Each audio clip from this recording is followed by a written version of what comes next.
Olá, eu sou o Luiz Felipe Nunes, esse é o podcast Alvorada e nesta quarta-feira eu e o Gustavo Machado vamos fazer uma análise das notícias mais importantes da quinzena em 90 minutos. Salve, salve, Machado. Opa, Lipe, salve, mais uma quinzena aí.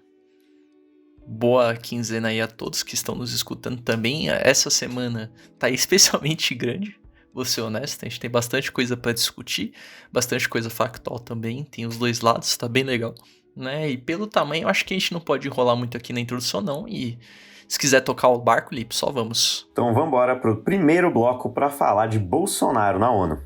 Então, para abrir o programa, a gente vai falar dele, o nosso grande presidente da República, que foi lá para Nova York discursar na ONU.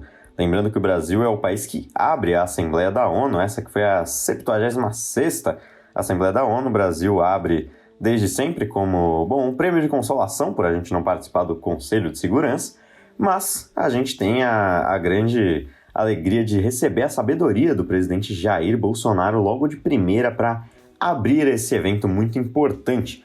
E o discurso do Bolsonaro teve 12 minutos, foi o mais curto dos todos os 3 discursos que ele já deu. O primeiro foi de 31, depois um de 14 no ano passado, que foi online, e agora um de 12.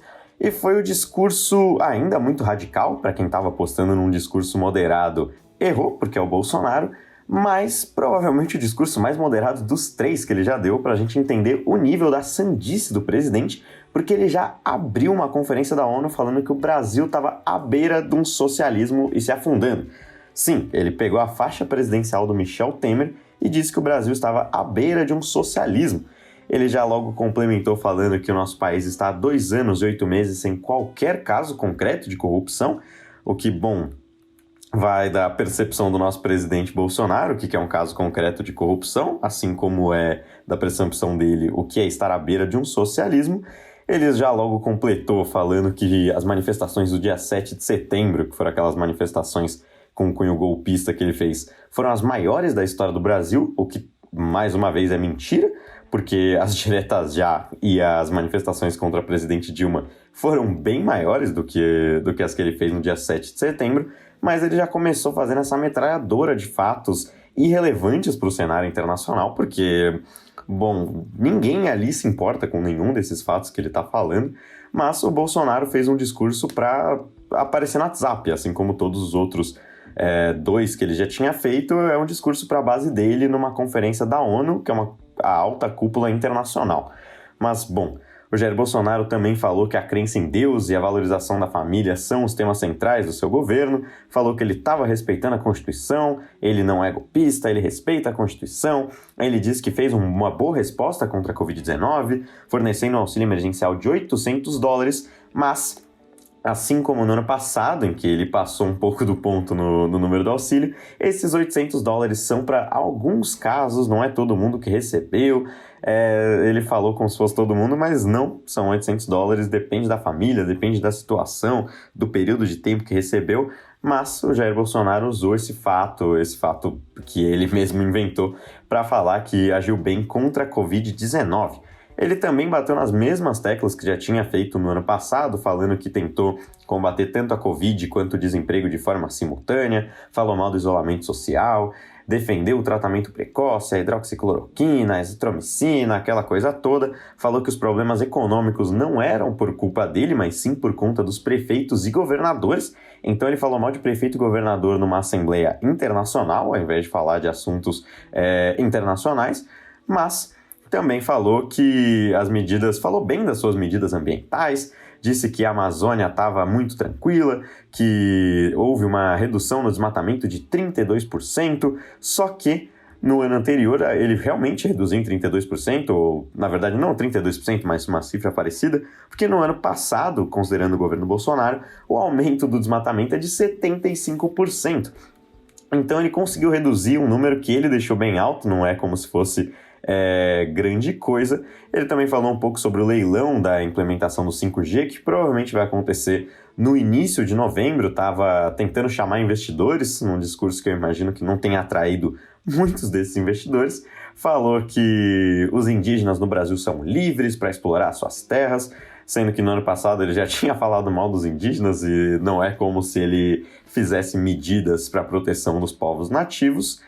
mas finalizou também falando da geração de energia renovável do Brasil, mesmo com crise hídrica e tudo mais, e finalizou citando o Afeganistão, falando que vai acolher cristãos, mulheres, crianças e juízes afegãos. Esse foi o discurso do Jair Bolsonaro na sua terceira cúpula da ONU, Gustavo Machado. Eu acho que é bem interessante uma coisa que você comentou, né, de inventar, né? Eu acho que essa é a palavra que define muito do discurso.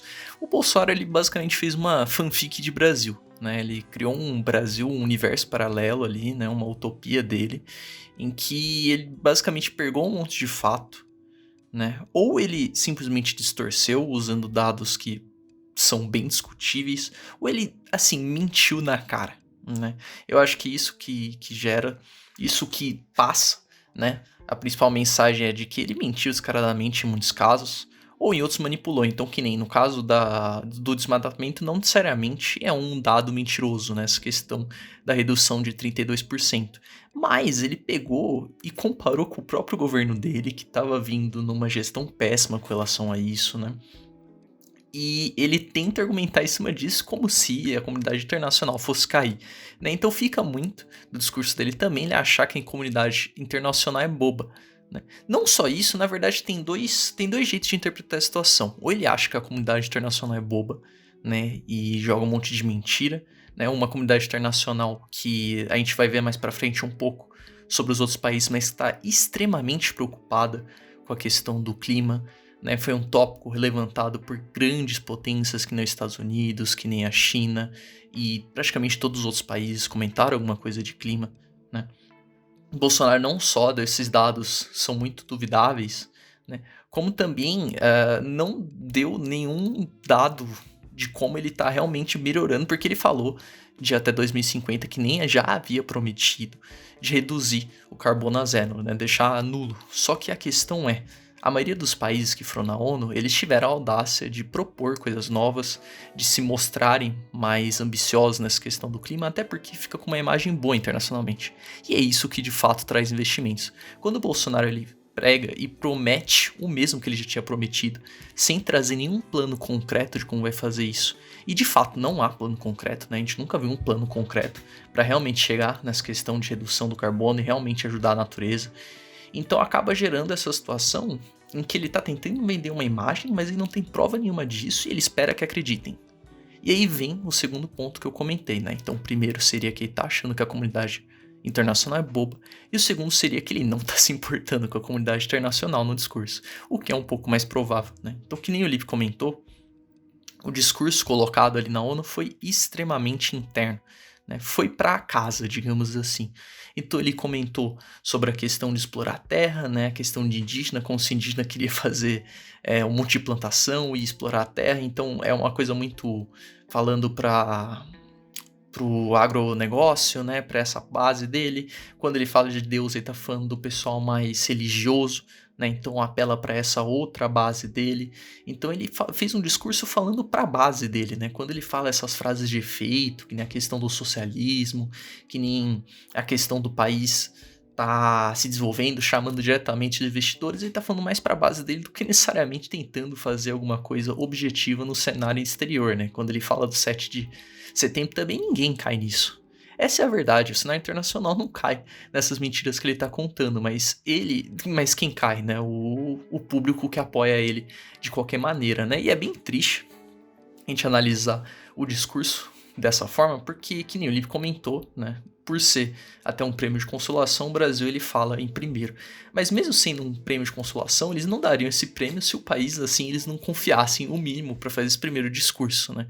Então o Brasil é um país que tem uma tradição de diplomacia muito boa, pré-Bolsonaro, né? É um país que tem uma tradição de ser muito intermediador, de ver os dois lados da moeda, né? Então tentar chegar em conclusões, né? É um país que acabam, querendo ou não, meio que guiando, porque quando você tem essa questão de abrir a Assembleia, você querendo ou não guia o tom das conversas, né? Então normalmente o Brasil ele mostra o que tem feito e fala um pouco do cenário internacional como um todo, como o Brasil tem ajudado no cenário internacional, quais são os planos para o futuro, né? E ao invés de fazer tudo isso, né, que o Brasil tem esse privilégio de ter essa primeira posição, ele gastou tudo só para falar pro público dele, pra falar pra... foi um discurso de 12 minutos, que poderia ser tranquilamente uma live de quinta-feira que ele faz durante a semana pro eleitor dele, né? Então acaba sendo uma baita oportunidade gasta.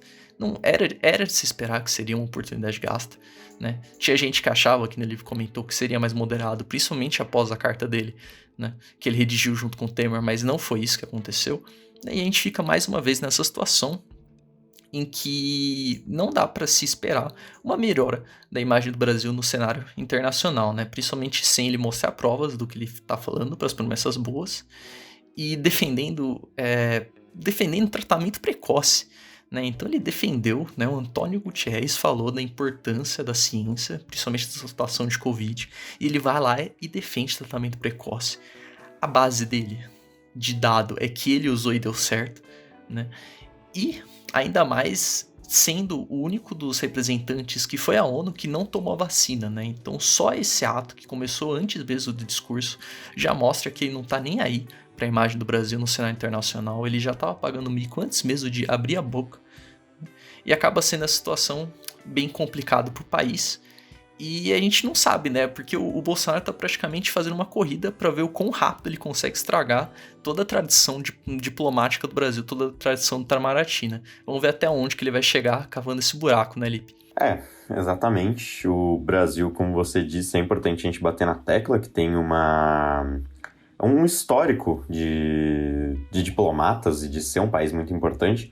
Como você bem falou, não é à toa, é um prêmio, eu falei brincando que é um prêmio de consolação, mas é por conta do trabalho da Assembleia Brasileira, do Oswaldo Aranha, dos grandes diplomatas que a gente já teve, principalmente nos anos 40, quando foi criada a ONU, mas desde sempre, desde que os presidentes da República Brasileira foram à ONU, o tom das conversas é sempre de intermediar, de, como você falou, entender os dois lados, ser um país que guia mesmo os tons da Assembleia da ONU, entende as tendências, independente de qual tenha sido o presidente que tenha falado, mas entende as tendências que vão ser debatidas no restante da conferência e vai lá e as aborda falando bem do Brasil, falando como a gente está intermediando o conflito, como nós somos um bom país e tudo mais. O Jair Bolsonaro, ele pega e faz um discurso para a base dele no maior palanque internacional que ele tem, onde o mundo inteiro está vendo, principalmente porque ele é o cara que abre a Assembleia. Já é a terceira vez que ele faz isso. Ele citou o socialismo nominalmente nas 3 conferências da ONU que ele falou de indígena em todas elas. Ele bate na mesma tecla e para as mesmas bases. Ele tenta bater na base do agronegócio, tenta bater na base evangélica, do cristianismo e tudo mais. E são 3 discursos que têm isso em comum, né? Só depende, o que varia foi a duração, mas é um discurso bem parecido com o que foi ano passado. Ano passado foi um pouquinho mais bizarro, o que é impressionante, porque o desse ano foi completamente absurdo. E é aquilo que todo dado que o Bolsonaro fala é discutível. Pode até não ser 100% mentiroso, mas ele tem alguma coisa, é um dado que tem um asterisco. Se houve redução num período diferente do que ele falou, ou ele está pegando um espaço amostral que não é justo, que não é digno com as pessoas que estão ouvindo, então todo dado que ele dá você pode descartar, porque não vai fazer a menor diferença. É certeza de que não vai ser um dado relevante, porque é um dado maquiado. E o Bolsonaro vai lá e, como você falou, é uma tentativa de destruir tudo que a diplomacia brasileira veio construindo nos últimos anos, mas tá aí o nosso presidente falando. Se você quiser aí complementar, Machado, como que foi, porque não basta só o discurso, Bolsonaro ainda fez mais coisa lá para Nova York, né? Não, essa parte aqui a gente deu carinhosamente o nome de uma viagem por Nova York, né? Porque foi realmente uma aventura. Para você ver o nível, né? Normalmente quando uma comitiva vai nesse tipo de evento, né? Quando um chefe de estado vai nesse tipo de evento, né? Acontece de que a agenda de todo mundo fica muito cheia, todo mundo resolve um monte de coisa, né? Então conversa com chefes de outros estados, marca reuniões, conversa com chefes de empresa. E é curioso analisar o que aconteceu com a nossa comitiva, né? Então, a começar do começo, né? E que nem a gente comentou, teve a questão do comprovante de vacina. Então, no começo, todo mundo era obrigado a apresentar comprovante de vacina. E só por causa do Bolsonaro, o pessoal abriu uma brecha para não ter que apresentar, né? Então, desde o começo, você já tem treta com o prefeito de Nova York. Aí ele chega lá, beleza. E aí, por não ter o comprovante de vacina, ele não pode andar por muitos lugares, não pode entrar em muitos lugares, né? E teve até um episódio que virou anedota em que ele foi comer uma pizza e teve que comer na calçada, porque não deixavam ele comer lá dentro. Ele não estava vacinado, né? E naturalmente, então, que ele não poderia entrar no estabelecimento, então ele ficou na calçada comendo. Falaram que foi por humildade, né? A gente sabe que não é muito bem assim a história, né? Então essa foi a primeira anedota. Outro episódio marcante foi o Queiroga, né? O ministro da Saúde, que teve uma série de manifestações, teve algumas pessoas que moram por lá que se manifestaram contra o Bolsonaro, né? E o Queiroga, ele não ficou muito feliz não, ele só levantou assim, dentro do ônibus que ele tava e começou a mostrar o dedo do meio pra todo mundo, assim. Não sei se o karma chegou, mas posteriormente foi descoberto que ele estava contaminado com Covid e teve que ficar de quarentena, né? Não só ele, como outro membro da comitiva, né? E aí ele, contaminado com a Covid, né? Depois do acesso de raiva dele, teve que ficar em quarentena num hotel bem chique lá por uns 15 dias e gastando assim milhares de reais para ser mantido, né? Então ele ficou lá, teve que ficar de quarentena. Acaba tendo ainda mais, além do discurso em si, tem essa imagem, né? Imagina você trazer uma comitiva do seu país, uma comitiva que já defende tratamento precoce, que tem um presidente que é contra a ciência, e essa comitiva tem um monte de gente infectada que provavelmente se encontrou com pessoas de outros países, né? Pega mal, pega bem mal, né? É interessante notar que eu comentei que as agendas oficiais estavam meio vazias, tem umas fotos do pessoal andando por loja de shopping, né, do restante da comitiva, porque o Bolsonaro não estava vacinado, mas entrando em loja de shopping, indo na Apple, né, então o pessoal tava bem turistão. E por último, acho que o último episódio anedótico interessante é que a mulher do Bolsonaro, a Michelle, se vacinou por lá. Por que raios ela se vacinou por lá e não por aqui? Segundo ela, porque o médico ofereceu. Não faz nem sentido isso. É como se ninguém aqui no Brasil tivesse a vontade de vacinar ela, né? Ela falou que o médico americano tem a boa vontade, ela simplesmente aceitou. Mas tá aí, então é uma série de episódios, assim, dignos de episódio de sitcom, pra acabar no que foi esse espetáculo, esse show de horrores que foi a ida da comitiva lá pra ONU, né, Lipe? Não tem muito o que complementar a partir disso. É uma triste anedota aqui sobre o governo brasileiro. Só um complemento que é interessante é que o Jair Bolsonaro ainda, na live dele de quinta-feira após conferência da ONU, ainda fez algumas afirmações de que o Reino Unido, o Boris Johnson, primeiro-ministro do Reino Unido, teria pedido algumas ajudas para o Jair Bolsonaro. E logo depois o governo do Reino Unido disse que o Bolsonaro está falando algumas coisas que não são muito verídicas. Então fica aí a passagem do Bolsonaro pela ONU, por Nova York, mais uma vez um desastre da diplomacia brasileira, mais um desastre do governo Jair Bolsonaro. Mas creio que seja isso. Machado, algum comentário? Não, Lipe, podemos seguir. Então beleza, passaremos agora para o clássico bloco de CPI. Bom, então vamos lá pro nosso bloco aí clássico de CPI da Covid, né? Acompanhando alguns casos que a gente estava esperando desde a quinzena passada e alguns outros novos, né? Então vamos começar com um que a gente já estava acompanhando, que é o caso da Prevent Senior, né? Que foi o Pedro Benedito, o famosíssimo, né? Que tinha fugido da última vez, não sei se vocês se lembram, que a gente comentou sobre as barbaridades da Prevent, mas o representante ele não chegou a comparecer, né? E aí ele acabou indo nessa quinzena, no caso, né? Na semana, não essa, a outra. Então, só para dar uma relembrada, ele foi acusado de obrigar, né, a recomendação do kit Covid, não só ele, como a instituição como um todo, né? Rolou teste em idoso, né? Os médicos que estavam contaminados eram obrigados a ir trabalhar. E tava tudo isso meio que numa junçãozinha assim maquiavélica com o governo, né? Então era mais ou menos isso que se sabia. Tinha rolado denúncia de uma série de médicos, né? Uma advogada representando eles mostrou essa denúncia que mostrava tudo isso que acabou de ser falado, né? E aí foi esse sujeito, né? E cada vez mais a gente descobre que o buraco é mais embaixo, né? Então ele foi lá.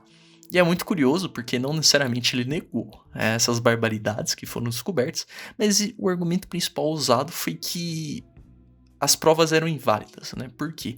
Porque tem uma coisa que é a questão do juramento de fidelidade ali de informação entre o médico e o paciente, né? Então, em tese, o médico não pode sair falando informação de paciente a esmo, assim, e é uma questão moral, em tese. E aí ele usou desse argumento para falar que os dados eram inválidos porque não tinha tido a permissão da família, dos velhos que morreram, e além disso eles ainda usaram o argumento do foram os hackers, eles invadiram o sistema e roubaram os dados e não sei o que mais.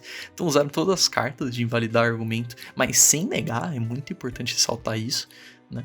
Então, além disso tudo, eles revelaram um áudio desse Pedro Benedito, né, que é o diretor da Prevent Senior, e tava praticamente ameaçando um dos médicos que delatou e a família, né? Então ele tava falando, como que você pode? Você tem que negar isso. Então meio que quase coagindo o cara a negar a denúncia dele, né? Eles conversaram também sobre o Dr. Wong, então era um doutor que ele é um dos principais defensores do kit Covid, né? Mas ele, por uma ironia trágica do destino, ele morreu de Covid, né? Então ele usou o kit, a Prevent acompanhou e ele morreu. E a Prevent foi lá e simplesmente mentiu sobre a morte, né? Tanto é que é uma das coisas que se trata no áudio, né? O médico que tá sendo coagido, ele comenta, então o Dr. Wong, ele não morreu de Covid. O cara, não morreu não. Então porque tá no prontuário? E aí eles ficam meio que discutindo sobre isso, né? Eles meio que alteraram, e aconteceu mais de um caso deles alterar prontuário e mentir, né? Ele usou bastante dessa estratégia do sigilo. E além dessa situação, ele também, além da situação do Dr. Wong, né, teve outra situação trágica que foi a da mãe do Hang, né? A gente vai falar um pouco mais sobre isso, o famoso velho da Havan, né? Que ela é um caso, assim, bem macabro, porque ela foi tratada com kit Covid, teve a questão Prevent Senior, bem semelhante ao Dr. Wong, e ela morreu, né? E o que acontece é que, de novo, fraudaram os dados, não falaram que a morte tinha sido sobre isso, né?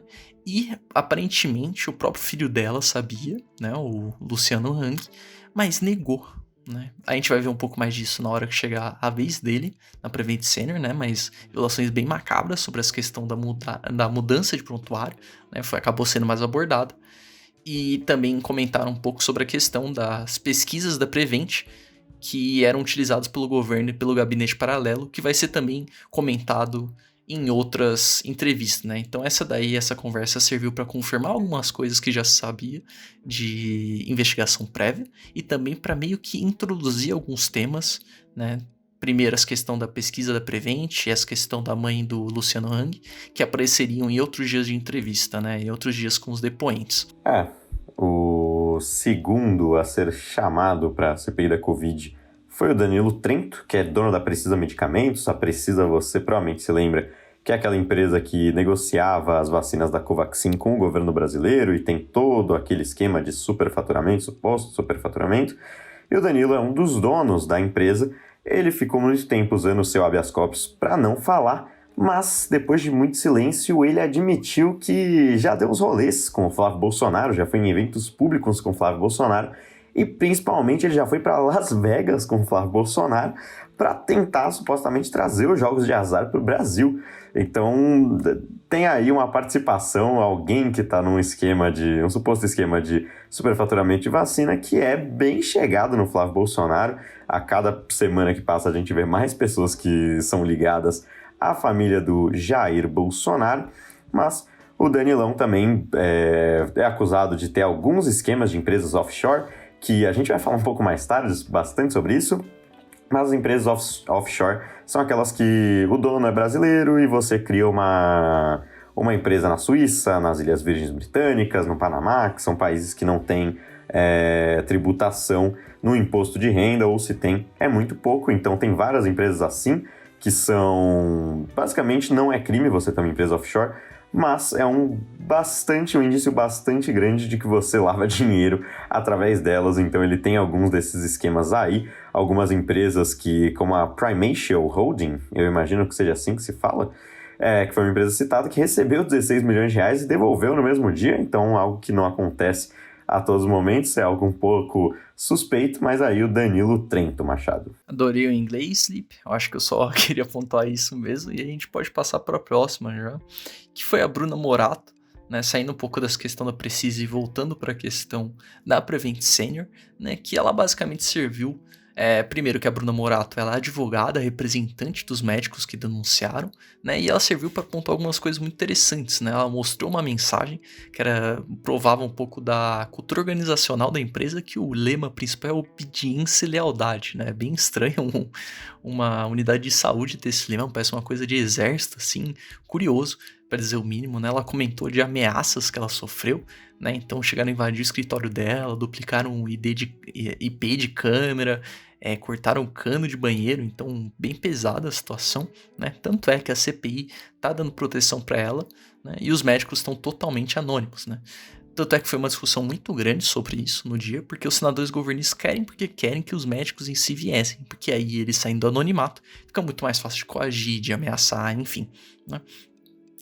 E além disso, foi revelada outras coisas também bem pesadas sobre essa questão da Prevent, que era, por exemplo, sobre um caso em que tinha a ordem sendo dada nas UTIs para que se os pacientes demorassem muito nos leitos, eles simplesmente fossem reduzindo o oxigênio para gastar menos, né? Gastar menos oxigênio e, consequentemente, menos dinheiro, o que, eventualmente, muito provavelmente levava a óbito, né? As pessoas pioravam, né? E aí teve até essa frase que ela falou, que ficou muito forte, que é uma frase que ela escutou muito, né? Investigando esse caso, a advogada junto com os médicos, que é óbito também é alta, né? Então era essa meio que a filosofia, quando eles faziam isso, né?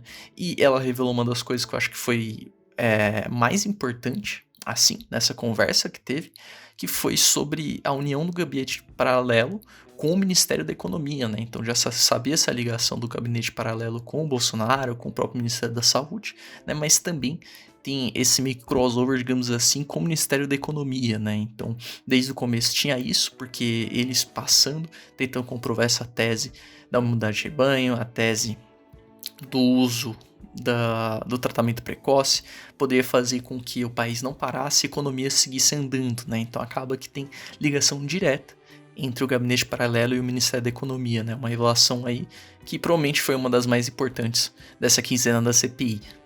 E depois da Bruna Morato veio o Luciano Hang, o famoso velho da Van, que é um empresário, dono da Van e um dos apoiadores do Jair Bolsonaro. E o que ele foi fazer lá foi mais para causar mesmo, porque antes dele começar a falar, ele entrou acompanhado de senadores governistas, o Flávio Bolsonaro participou da sessão do dia da CPI, ele logo começou a fazer propaganda da Van, ele chegou com algumas placas, com alguns dizeres que ele ia mostrar no meio da CPI, mas pediram para ele jogar fora, ele entrou em conflito, o advogado dele entrou em conflito no meio da sessão e teve que paralisar a sessão e falar mesmo, Luciano Hang contou algumas fake news, como falar que ele a Van, em todos esses anos, nunca pegou nenhum dinheiro do BNDES, que é um órgão do governo, só que ele já foi subsidiado em 27 milhões de reais, então fica aí, né, uma mentira bem fácil de saber que é mentira, porque os dados são públicos.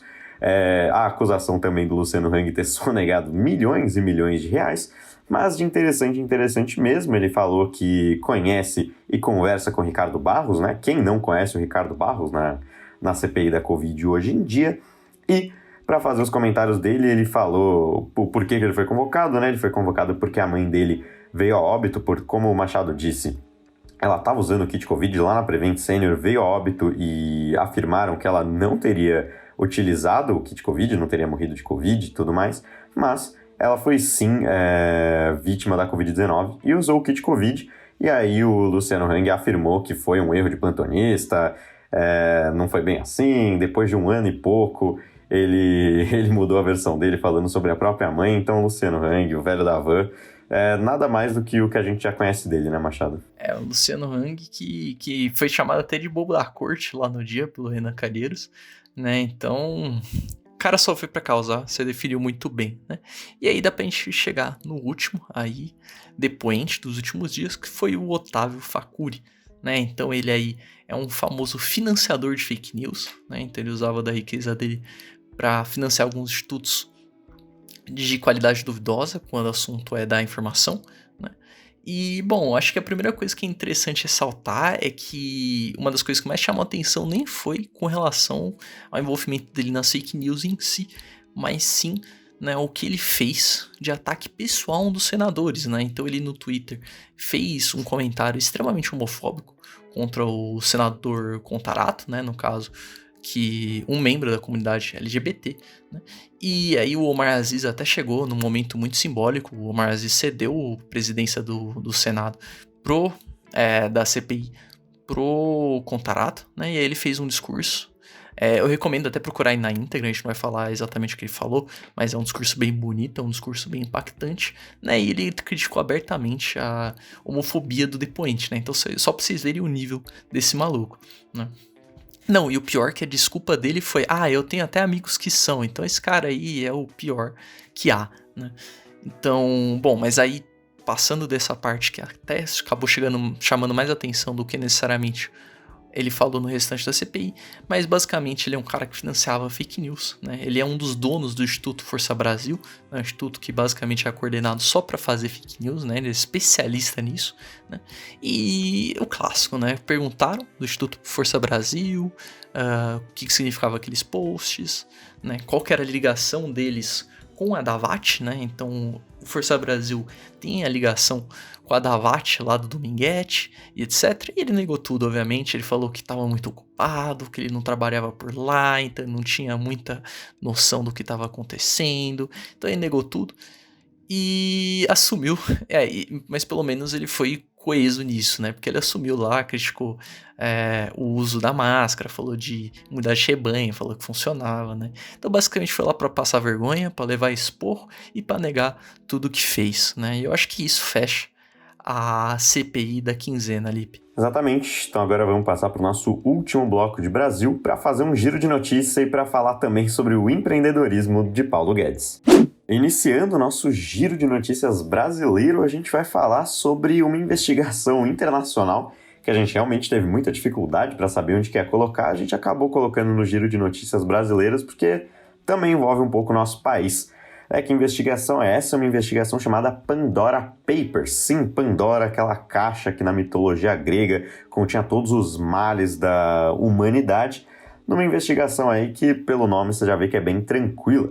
O que rolou foi que a ICJ, a Associação Internacional de Jornalismo Investigativo, capitaneou uma investigação com mais de 140 veículos jornalísticos de 117 países e mais de 660 jornalistas, que neste domingo começou a revelar a existência de contas em empresas offshore em paraísos fiscais relacionadas a 35 líderes e ex-líderes mundiais, além de figuras ligadas a eles e centenas de funcionários públicos de diversos países, investidores de diversos países e até estrelas do pop, como por exemplo a Shakira. Sim, a Shakira que já sonegou imposto e agora está aí participando da Pandora Papers.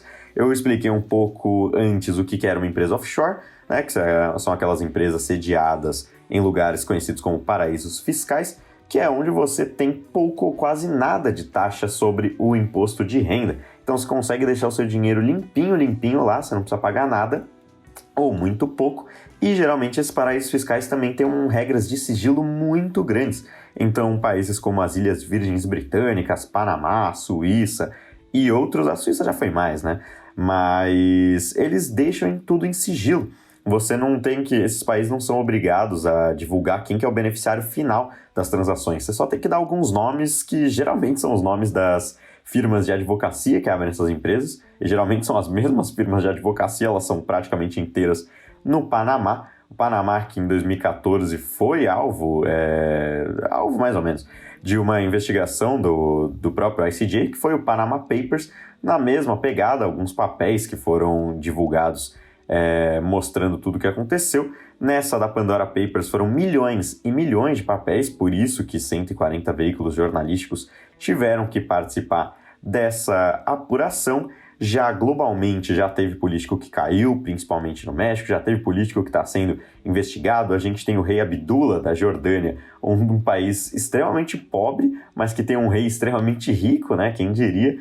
E agora foi pego nessa Pandora Papers, vai ter investigação, mas como o cara é rei da Jordânia, é bem difícil que aconteça alguma coisa, mas foi divulgado que ele comprou vários apartamentos nos Estados Unidos. Então, vários políticos de diversos países, a gente vê 35 líderes e ex-líderes mundiais sendo pegos nessa toada.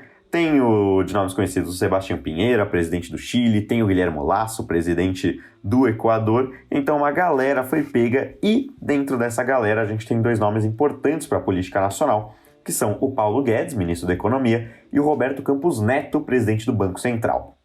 E também, claro, o velho da van, Luciano Hang, que a gente falou, e quem diria os sócios da Prevent Senior, né? Essa galera tá em todo lugar.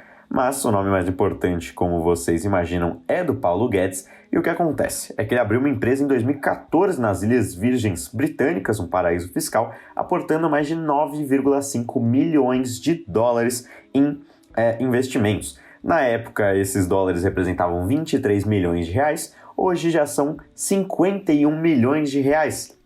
Isso é bem interessante porque a quantia é a mesma em dólar, só que o dólar está mais caro, por isso o Paulo Guedes ganhou mais dinheiro, o que é bem interessante considerando que o grande Paulo Guedes é ministro da Economia e o dólar aumentou bastante durante o seu período enquanto ministro. É até por isso que o artigo 5º do Código de Conduta da Alta Administração Federal, que é basicamente quem rege o que pode fazer e o que não pode fazer, ele foi instituído em 2000, proíbe os funcionários do alto escalão de manter aplicações financeiras, tanto no Brasil quanto no exterior, passíveis de ser afetadas por políticas governamentais.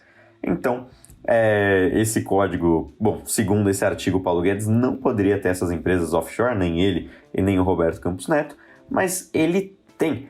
Os dois, tanto Guedes quanto Campos Neto, afirmam que informaram as contas para a Comissão de Ética Pública e para a Receita Federal, e essas duas não viram nenhum problema em eles terem empresas offshore com milhões e milhões de reais, sendo que eles influenciam no próprio ganho.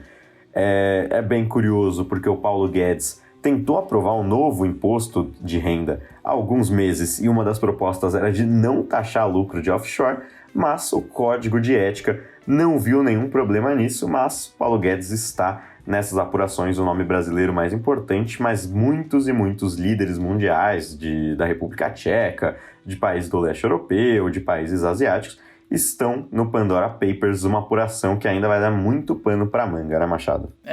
Então, começando por outros políticos aí proeminentes que estavam também no Pandora Papers, teve o primeiro-ministro do Líbano, o Nahib Mikati, espero que eu tenha falado certo. Teve também o presidente do Azerbaijão, o Ilham Aliyev, né? E o primeiro-ministro da República Tcheca, Andrej Babis, né? Então, que nem o Lipe comentou, vai ter uma mobilização mundial aí para desmascarar esse pessoal, né? E que nem o Lipe comentou, a gente pode conversar um pouco sobre a questão do offshore, né?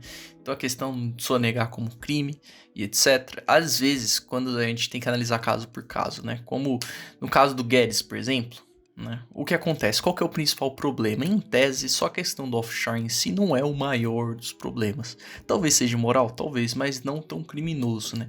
O problema em si é que o Lipe comentou o fato de que ele move, né? Ele influencia diretamente em como anda a economia do país, né? E o mais curioso disso é porque, ao contrário dos outros países, das outras situações, o Guedes ele é o ministro da economia, né? Então não tem como o cara estar mais diretamente ligado a essa situação, junto com o Roberto Campos do Banco Central também, né? Então, dono de banco estatal. Então, a gente acaba nessa situação onde o cara que, principal encarregado da economia, tem muita chance de estar agindo, sabotando a própria economia para o ganho próprio, né? Então, isso daí é uma possibilidade. Isso é uma coisa que realmente pode estar em jogo e só mostra que é uma várzea enorme, né? Uma várzea desgraçada a situação, né? A questão que ele comentou também de ter informado e mesmo assim não ter fiscalizado, mostra todo... o buraco sempre tá mais embaixo. Eu acho que essa é a análise que a gente acaba fazendo, infelizmente, né? Parabéns para todas os veículos jornalísticos envolvidos, né? E provavelmente a gente ainda vai ver mais dessa situação, dessas descobertas nos próximos tempos, né? Não necessariamente no Brasil, não necessariamente com os nossos políticos, mas enfim, são revelações bem bombásticas assim para o mundo inteiro, né? Envolve até presidente Putin, por exemplo. Então é uma coisa bem, bem grande, né? Mas, bom, posso continuar, Lipe? Ou tem mais algum comentário sobre a situação do Pandora? Só fazer o adendo de que o caso do Putin ele é meio bizarro, porque tem algumas acusações de que o Putin teria tido uma amante, essa amante teria ficado grávida e após ter ficado grávida ela aumentou bastante os seus lucros, comprou casas por milhões e milhões de dólares. A filha dessa suposta amante tem um dos nomes que representa em russo filha de Vladimir, né? O Vladimir é o Vladimir Putin, muito provavelmente. Mas esse é o caso do Putin, só fazendo esse adendo que eu tinha esquecido, mas pode prosseguir, Machado. Bom, então a gente vai começar agora por algumas coisas um pouco mais factuais, um pouco mais diretas, né? A começar pela nossa querida primeira-dama, né? Então a gente vai para mais um caso aí do pessoal abusando um pouquinho do poder que eles têm, né? Porque em apuração da revista Cruzoé foi descoberto que aparentemente ela agiu para beneficiar alguns amigos no Pronamp, né? Então um programa de crédito para empresários criado durante a pandemia. Então, Michelle foi lá, viu que o amigo tava precisando de um empurrãozinho, uma mãozinha, e aí, tendo o poder que ela tem como primeira-dama, foi lá e garantiu, né? Então, um exemplo disso seria até uma confeiteira, né? Pra você ver o nível que chega, que seria amiga da Michelle. Ela tava... Bom, eu acho que esse governo não mede esforço pra ajudar amigos, né, Lipe? Não mede, cara. É uma camaradagem impressionante. A Michelle aí que também já tinha sido acusada no final do ano passado ou começo desse ano de agir em benefício próprio com programas sociais que ela tem. Então aí mais uma acusação contra ela. Além disso, como se já não bastasse, a Copom, né, o Comitê de Política Monetária do Banco Central, elevou novamente a taxa básica de juros, a Selic, em 1 ponto percentual, agora está em 6,25% ao ano. E já é sabido que no final de outubro, ou seja, no final deste mês que estamos, vai ocorrer um novo aumento de 1%, chegando a 7,25% a nossa taxa básica de juros. Essa é a maior alta em 18 anos, já tinha acontecido a maior alta em agosto, quando houve um aumento de 0,75 pontos. De 1 ponto, já chegando a 5,25%, e agora mais uma vez crescendo a taxa básica de juros, Machado. Então pra você ver que a gente comentou um pouco anteriormente no outro bloco sobre a questão do discurso do Bolsonaro e tem provas, é claro que não há provas sobre o que ele falou por lá, né, mas tem provas de sobra que mostra que aquela realidade que ele criou do Brasil extremamente avançado e questão econômica, o Brasil melhorando muito, o Brasil que é um paraíso para investidores, é uma farsa, né? E tá aí, inflação cada vez mais preocupante, né? Bom, mas aí a gente vai seguindo para uma notícia um pouco mais política que fala sobre o Código Eleitoral, né? O Senado aprovou parcialmente o Código Eleitoral novo, né? Então a maioria das mudanças vai para 2027, né? Incluso, por exemplo, a mudança da pós-presidencial em 5 de janeiro, né? Porque antes disso é férias. E aí a gente vai ter algumas mudanças que foram barradas, né? Como, por exemplo, a volta das coligações. E aqui a gente colocou uma listinha do que mudou para 2022, né? Então, primeiro, votos recebidos por mulheres e negros para a Câmara dos Deputados nas eleições de 2022 a 2030 contarão em dobro para fim de distribuição dos recursos do fundo partidário e do fundo eleitoral, né? Então essa é a primeira mudança. Segunda é que 2 ou mais partidos poderão se unir para cumprir a cláusula de barreira sem precisar se fundir. Legendas precisarão ficar unidas durante toda a legislatura, ou seja, no mínimo 4 anos. Né? Então tem algumas mudanças com relação à união de partido. A terceira poderão concorrer às sobras nas eleições para deputados e vereadores apenas candidatos que alcançarem 20% do quociente eleitoral e os partidos que obtiverem um mínimo de 80% desse quociente. O número é obtido a partir da divisão da quantidade de votos válidos pelas vagas disponíveis na Casa Legislativa. E por último, a última mudança que a gente pontuou foi essa, né? Os deputados e vereadores perderão o mandato quando se desligarem do partido, né? Exceto nos casos de justa causa e anuência da sigla, né? Então estabelece uma ligação um pouco mais rígida entre os políticos em si, os partidos dos quais ele vem, né, Lipe? Exato, essa última muito por conta... Tiveram alguns casos nos últimos anos, o caso do PSL, a debandada do PSL, o caso da própria Tabata Amaral, do PDT.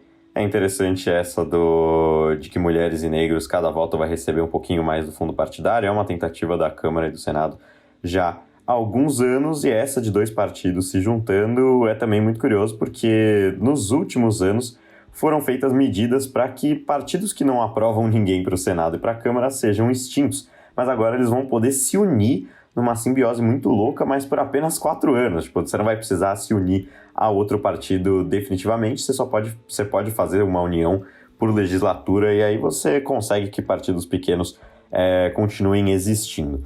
E as últimas duas notícias, a primeira é de que aconteceram manifestações no dia 2 de outubro, os principais atos sempre na Avenida Paulista, agora manifestações das alas mais à esquerda, PSOL, algumas das alas do PT, CUT, PDT e toda essa galera, mas foram apenas 8 mil pessoas, um pouco mais do que aquela que aconteceu do MBL, mas muito menor do que as de 7 de setembro, que juntaram 125 mil pessoas. Essa estimativa de 8 mil é da Secretaria de Segurança Pública do Governo de São Paulo. Já os organizadores da manifestação falaram que foram mais de 100 mil pessoas no Brasil inteiro. Muito do porquê não deu muita gente assim é porque o ex-presidente Lula não compareceu novamente, deixou todo mundo lá, mas não foi, e as manifestações acabaram sendo menores do que era previsto. E uma última notícia, já que a gente falou de fusão de partidos, o DEM, o Democratas e o PSL, ex-partido do presidente Jair Bolsonaro, estão num processo bem grande de fusão. É curioso, porque o PSL é o partido que tem mais fundo eleitoral e foi o grande vencedor das eleições de 2018, e o DEM tinha até o ano passado o presidente do Senado e o presidente da Câmara. Só que, muito por conta das eleições para o Congresso Nacional, perdeu sua grande capilaridade. Agora é um partido que não tem mais tanto apoio quanto tinha no ano passado, e agora provavelmente já está muito acertado que vai se fundir o DEM e o PSL, só estão escolhendo o número. Algum comentário, Machado? Não, Lipa, acho que você colocou tudo muito bem aí. Acho que podemos terminar a sessão de Brasil do nosso querido podcast. Então, beleza, passaremos agora para a parte internacional para falar de Europa e Américas. Entrando agora no bloco internacional, vamos falar um pouco de Europa e América, né? E a gente vai começar com provavelmente um dos principais acontecimentos da última quinzena, principalmente pela mudança, digamos assim, que são as eleições na Alemanha, né? Então foram eleições acirradíssimas, a gente estava acompanhando faz um tempo e teve reviravoltas, né? Digamos assim, e tem uma importância especial essa eleição pela questão da saída da Merkel, né? Então Merkel vai sair oficialmente agora, né? E com a Merkel saindo, acaba acontecendo que muda tudo, porque ela já estava no poder há 16 anos, né? Então é uma primeira-ministra que está lá há muito tempo, né? Então acaba mudando bastante coisa essa situação, e essa eleição foi importante por causa disso, né? Então é interessante notar um pouco de como foi a situação pré-eleição, né? Então na boca de urna, o CDU, a União, né? Porque é uma união, são dois partidos, CDU e CSU, que é a da Merkel, né? E do Armin Laschet, que é quem ela apoia, estavam muito atrás, né? Verdes iam muito bem, né? Só que aí acabou que, chegando mais perto da eleição, as coisas ficaram um pouco mais equiparáveis, né? E aí a gente chega no dia da eleição em si. No final das contas de resultado, tiveram 736 assentos do Bundestag, né? Que é a Câmara dos Deputados dele, ocupados, né? Mas é interessante notar, a gente vai fazer uma rápida digressão para explicar um pouco de como funciona esse esquema, que é um pouco confuso pra gente, né? Um sistema parlamentarista bem diferente, assim. O que acontece, né? O Bundestag, essa Câmara, e diferente da gente, quando a gente vai votar, né? A gente tem que votar em pessoas que são associadas a partidos, né? Então você vai lá votar num político, e aí ele, consequentemente, pode ser do PT, do PSDB, do PSL, enfim, aí vai os partidos, né? E você vota nesse representante e acabou, você vota nesse deputado, né? Na Alemanha é diferente, né? O que acontece? As pessoas têm 2 votos, né? Então as pessoas têm um voto para escolher um representante do distrito, né? Então você tá lá no distrito, aí você dá esse voto para quem você quer que represente o seu distrito, né? Quem que seja o político do seu distrito. Então esse é o primeiro voto, parece muito com o nosso daqui. Porém, as pessoas têm um segundo voto, e esse segundo voto está associado a partido e não a pessoas, né? Então, ao invés de você votar, trazendo de novo o exemplo aqui para o Brasil, né? Ao invés de você votar só no deputado XYZ, você vota diretamente no PT, no PSDB, no PSL, no PSOL, e enfim, né? Então é bem interessante, porque gera a situação de que não há um número máximo de cadeiras no parlamento, né? Na parte dos deputados, só um número mínimo, né? Então ele vai se adequando conforme o número de votos que acaba acontecendo, né? Então, por exemplo, um partido Vamos supor que o partido A, né, ele recebeu votos diretos, né? Então o partido em si recebeu votos. E aí o número de cadeiras para esse partido vai ser condizente com o número de votos que ele recebeu por partido, assim. Então, por exemplo, imaginemos que foram eleitos em 50 distritos, né, representantes desse partido. Porém, o partido recebeu voto suficiente para ter 100 cadeiras.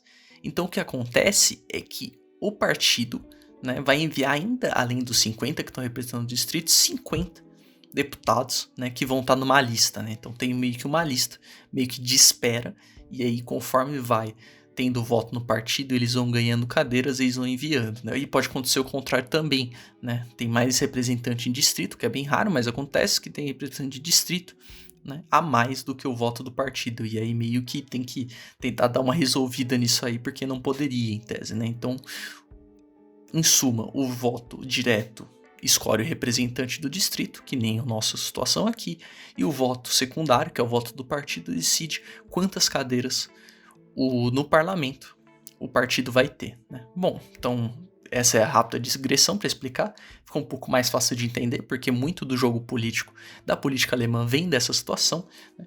E aí a gente pode ir direto para os resultados, né? Então, primeiro é interessante ressaltar que 76% do eleitorado compareceu para votar, muito provavelmente por essa situação da saída da Merkel, né? Uma possibilidade de mudança, talvez.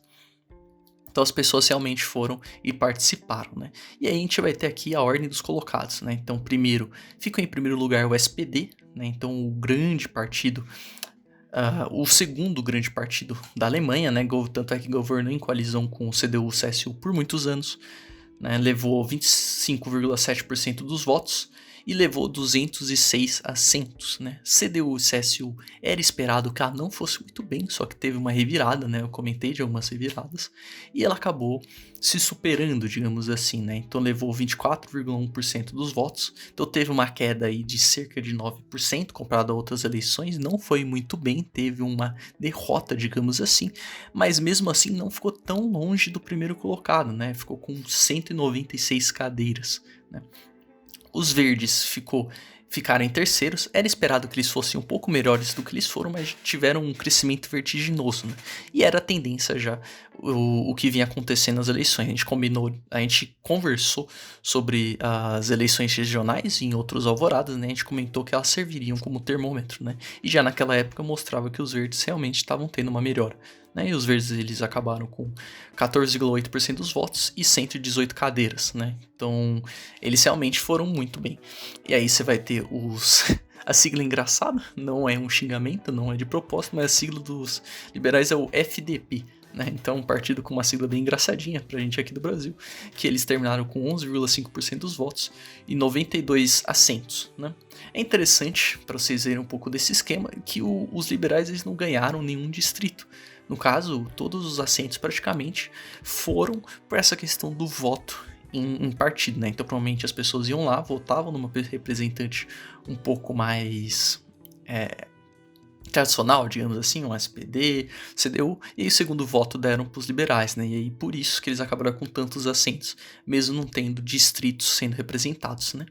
A AfD, que é o partido de extrema direita, que causou muita confusão nos últimos tempos, terminou em quinto, com 10,3% dos votos, 83 assentos, né? Então teve uma leve queda aí. Em sexto lugar veio o Links, né? A esquerda. É literalmente à esquerda o partido, e que teve 39 assentos, né? Sofreu uma grande derrota, só levou 4,9% dos votos. E aí aconteceu uma coisa muito interessante, que é outra especificidade também da política, do jogo político, que em tese a esquerda não poderia estar no parlamento, porque você precisa de no mínimo 5% dos votos para o seu partido ser considerado viável de se entrar. Porém, essa regra pode ser quebrada se ela ganhar em alguns distritos, né? Então ter representantes, né? Como a esquerda ganhou em 3 distritos, ela pôde se manter no parlamento, né? Então tem várias regrinhas curiosas aí esse jogo político alemão, né? Mas aí, tendo em vista essa lista que a gente acabou de passar, dá para analisar um pouco os resultados, né? Por quê? O que acontece? Não está decidido ainda quem vai substituir a Merkel. Não está decidido ainda como vai funcionar o governo. porque lá não tem preferência por partido com mais voto, né? Então o partido com mais voto, ele não tem preferência para formar coalizão, né? Então a gente comentou de Israel e de como meio que é ciclando entre os partidos para eles ir tentando, etc. Mas no caso da Alemanha, caso dê ruim, acontece que nem aconteceu em Israel e etc, que meio que tem que reiniciar as eleições. Mas no geral não há essa questão de preferência para ver quem vai formar coalizão primeiro. Então a SPD e a CDU ainda estão no jogo, principalmente que elas estão perto, assim, para tentar formar, né, uma coalizão de algum modo. O que acontece, muito provavelmente, quem vai ser peça-chave nesse jogo vão ser tanto os verdes quanto os liberais, né? Então, a ajuda desses dois partidos seria o suficiente para ter a maioria no parlamento, senão eles iam ter que governar em minoria, né? Então, basicamente, está rolando agora que verdes e liberais, né, o Grüne e os FDP estão conversando entre si, meio que para decidir quem apoiar, né? Então tá muito curioso o jogo político. Outra possibilidade também é a SPD junto com a CDU, e aí ou verdes ou os liberais, né? Só que a SPD já falou que não planeja se juntar à CDU, meio que já dando indicar isso, falando que a população mostrou nos votos que a CDU já ficou para trás, é coisa de velho e etc, né? A AfD não conta, porque ele sofre um embargo no parlamento, então não é um partido que realmente seria uma moeda assim de troca nessa questão da coalizão, né? Por ser de extrema-direita e ter toda a polêmica, ninguém quer se juntar a eles. E a esquerda já avisou que não vai fazer alianças com liberais. Só que como eles estão numa situação bem delicada, né? Eles quase não entraram no parlamento, meio que eles não têm também muito poder de persuasão, né? Então o jogo político fica entre esses quatro partidos, né? SPD, CDU, verdes e liberais, né? E aí basicamente o jogo vai ser decidir quem que os verdes e os liberais vão querer apoiar. Muito provavelmente a grande oportunidade, a grande chance de acontecer vai ser SPD, verdes e liberais, né? Esse daí é o que mais tem chance de se acontecer, né? Depois pode vir uma questão CDU e tem a chance até de vir CDU, SPD e algum dos outros ali, né? Que pode ser até com os liberais que vira a coalizão que chama a bandeira da Alemanha, né? Fica com as cores dela. Mas muito improvável, né? A gente vai ter que acompanhar ainda, não está decidido quem vai ser o primeiro-ministro e quem que ganhou o jogo político da Alemanha. Mas tá aí, né? Um pouco confuso, principalmente pra gente do Brasil. Mas a gente ainda vai ter que acompanhar uns capítulos aí para entender como vai ficar a política alemã daqui para frente, né, Lipe? Exato. Fazer alguns comentários breves, só para dar o comentário de que a SPD são os sociais-democratas, a CDU da Merkel é a galera conservadora, e aí o restante Machado falou, FDP liberal, a esquerda não tem muito o que falar, é a esquerda, mais pro lado socialista, a AfD neonazistas, e os verdes, geralmente mais para o campo da esquerda também. É interessante perceber que a CDU é muito tradicional na Alemanha, então foi uma derrota, mesmo até se formar governo, se conseguir formar governo, é uma grande derrota. Já era um pouco esperado que não fosse ganhar tantos votos assim quanto já ganhou. Armin Laschet, que é quem substituiria a Merkel, não é o cara mais adorável da Alemanha, mas a CDU tem uma das suas piores derrotas em toda a história eleitoral. É um partido muito, mas muito clássico na Alemanha, principalmente desde a unificação entre as duas Alemanhas lá em 1991, né, 1990. Então, é uma derrota bem grande. Muito provavelmente, como o Machado falou, o governo vai ficar com SPD, Verdes e FDP, mas ainda não sabemos de muita coisa. A gente não pode afirmar nada, não pode cravar nada. A gente só sabe que os verdes, mesmo ganhando assentos, foi a grande decepção, eu imagino, porque nos últimos anos se falava bastante dos verdes conquistando voto. A gente teve a situação das enchentes nos últimos meses, que deixou os verdes um pouco mais à frente, mas CDU e verdes perdendo muito espaço, enquanto a SPD, aí, que já formou governo com a CDU, talvez consiga o seu governinho. E a AfD também, que nas últimas eleições foi bem, mas ainda bem que a galera na Alemanha talvez tenha se tocado, mas né, vai saber como que a AfD consegue 10% dos votos, perde um pouco dos assentos, o que é bom para a humanidade em geral, mas ruim que eles ainda têm 83 assentos no parlamento alemão, a Alemanha que sofreu com o nazismo não faz tanto tempo assim. Mas vai ser curioso ver como que vai ser a substituição da Merkel. O governo alemão é muito estável, a Alemanha é a maior economia da Europa, então é muito importante essa eleição. E fica essa pergunta de quem vai ser o primeiro-ministro e como que vai ser substituir a Merkel, que é alguém que todo mundo conhece no cenário internacional. Mas você tem algum comentário a mais, Machado? Eu acho que eu só vou comentar que, embora você comentou, né, dos verdes que sejam à esquerda, eles não são tão esquerda assim, são meio centro-esquerda e são progressistas, né, se afirmam progressistas e, como o nome diz, pautas ambientais, mas não são muito à esquerda não, né, eles têm essa pauta, a palavra para definir é progressista, né, mas não são muito, não são à esquerda, né. Eu acho que tirando isso, podemos passar, Lipe. Exato, então vamos correr pelos próximos tópicos. Ainda na Europa, teve uma situação curiosa no Reino Unido, que o Boris Johnson, premier do país, deu uma paralisada no Brexit por conta de questões de crise no abastecimento do país. O Reino Unido, por conta do Brexit, parou de ser um destino bem interessante para os caminhoneiros, porque os caminhoneiros na Europa eles são pagos por quilômetro rodado.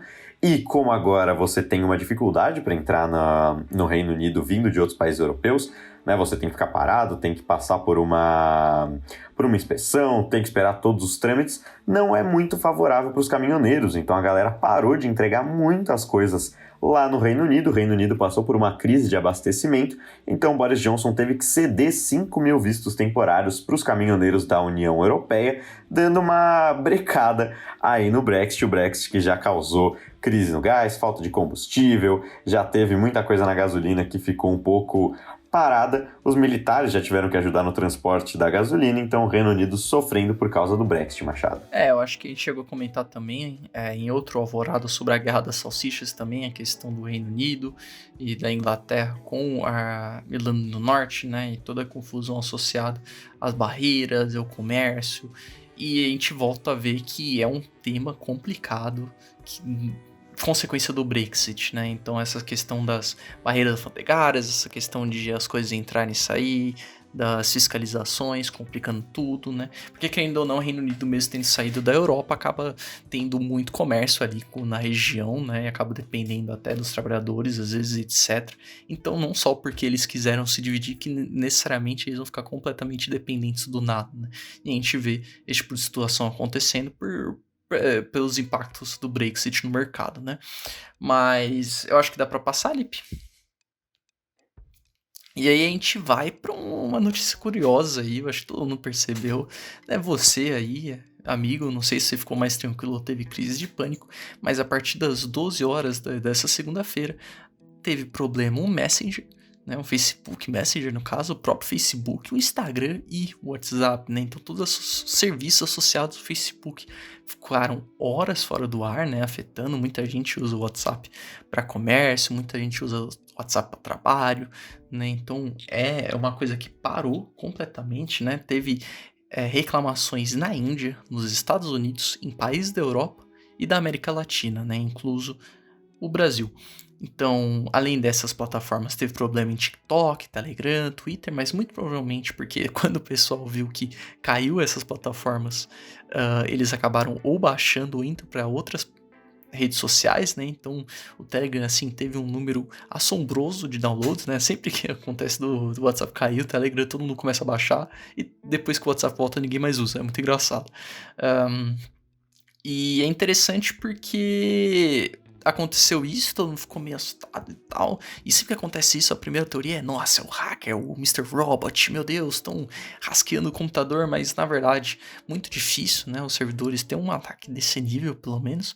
E muito provavelmente, pelo comentário, é um problema, uma falha de DNS, né? Só para explicar, para quem é leigo, eu sou leigo no caso, então eu vou dar uma leve explicada, que é. O DNS é basicamente o serviço, né? Porque quando você digita, né, www.alguma-coisa.google, meio que você está digitando uma coisa simplificada, uma coisa traduzida, né? Porque o endereço de cada página é um IP, né? Uma série de números, né? Na computação, as coisas são trabalhadas muito com números.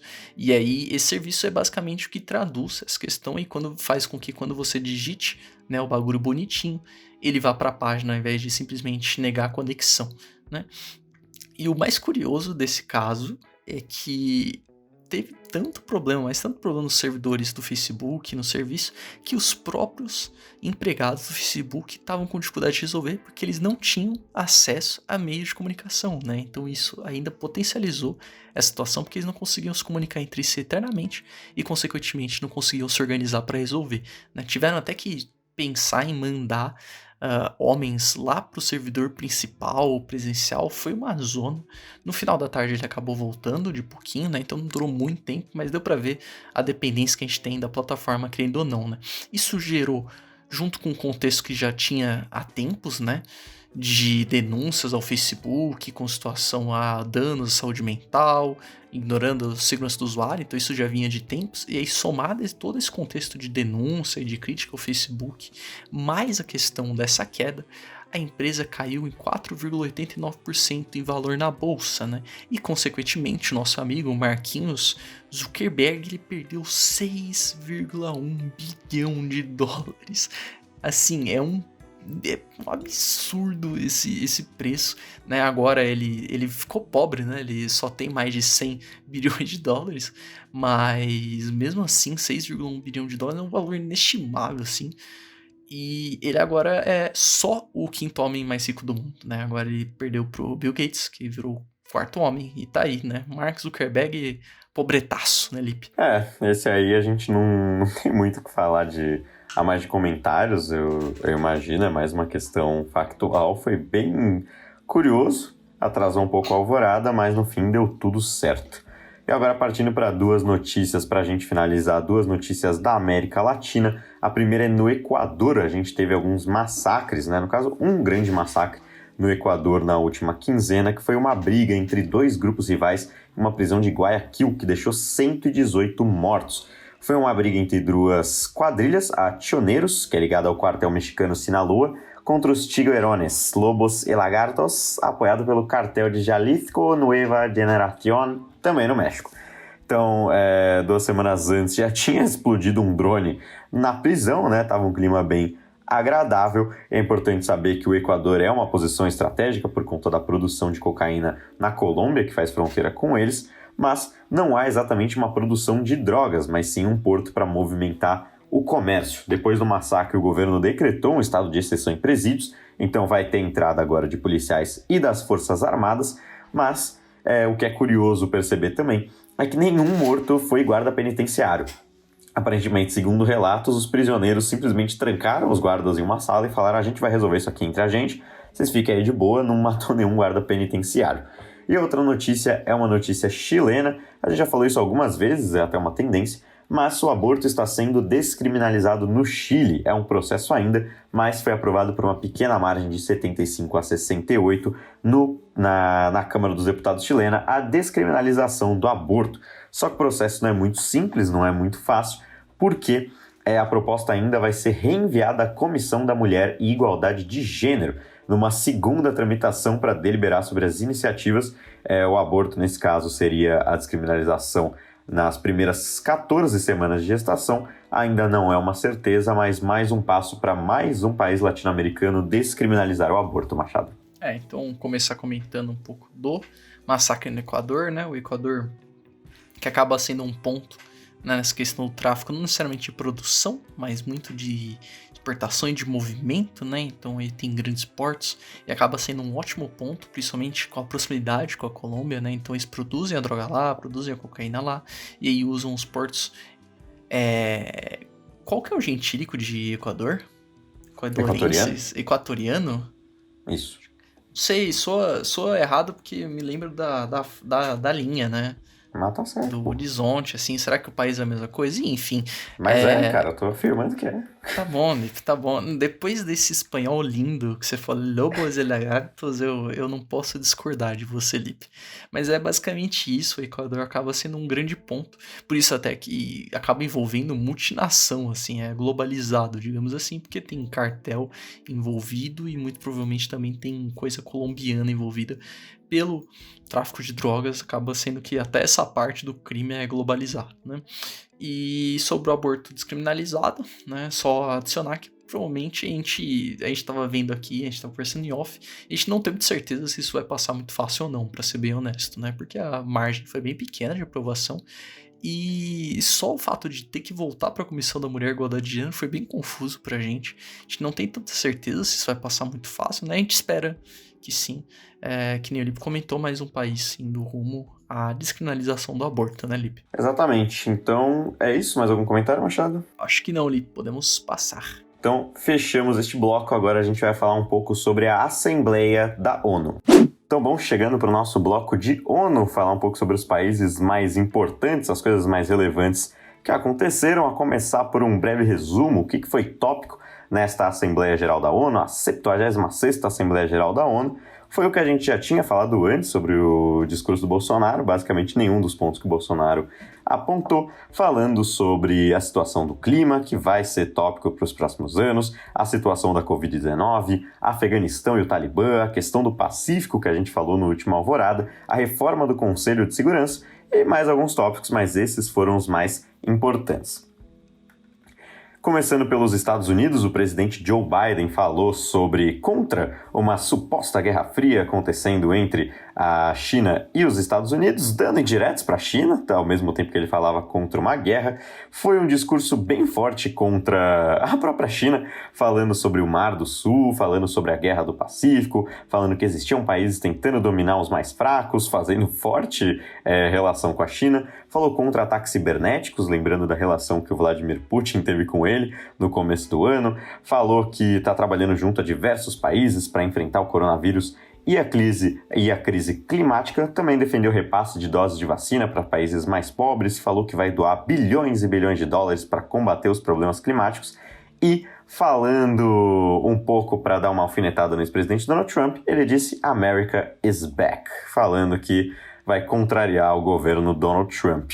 Ele também disse que voltou para o Acordo de Paris, disse que vai retornar ao Conselho dos Direitos Humanos da ONU, falou que finalizou um capítulo no Afeganistão, num grande delírio coletivo que ele tem, falando que fez um bom trabalho no Afeganistão. E basicamente foi isso, nada de muito mais o presidente Joe Biden falou, a não ser criticar a China, falar de clima e coronavírus, Machado. Bom, então sobre as questões dos Estados Unidos, a gente vai ver, né, uma parte do discurso que ele tá bem paralelo com a China, né, essa questão de que a gente não quer uma guerra fria, mas ao mesmo tempo a gente quer, incentiva, né, aquela questão que a gente fala do realpolitik, né, que é diferente o que ele fala, do que ele quer necessariamente, e dos interesses de fato do país, né, então é tudo um jogo ali de palavras na ONU, né, porque querendo ou não o espaço que tem para deixar bem claro sua posição e deixar uma posição forte acima de tudo, né?